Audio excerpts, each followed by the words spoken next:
গল্পের নাম অন্তিম রাত। শহরটা একসময় খুব চেনা ছিল, এখন অচেনা, ভীতিকর। সন্ধ্যা নামলেই রাস্তা ফাঁকা হয়ে যায়, জানালাগুলো বন্ধ হয়ে যায়, আর বাতাসে ভেসে আসে এক অদ্ভুত গন্ধ, পচা মাংসের মতো। তামিম আর আরশি ছোটবেলা থেকে বন্ধু। আজ তারা দুজনই আটকে গেছে শহরের এক পুরনো ফ্ল্যাটে।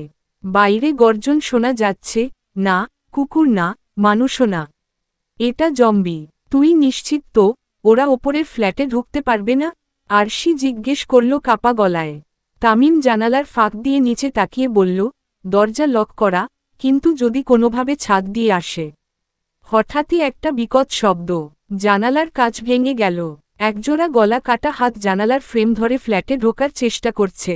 তামিম ছুরি হাতে নিয়ে ঝাঁপিয়ে পড়ল, আর আরশি মোবাইলের আলো জ্বেলে দেখল একটা জম্বি আধা শরীর নিয়ে জানালার বাইরে ঝুলছে। কিন্তু এটাই শেষ না, নিচের সিঁড়ি থেকেও পায়ের আওয়াজ শোনা যাচ্ছে, আরও আসছে।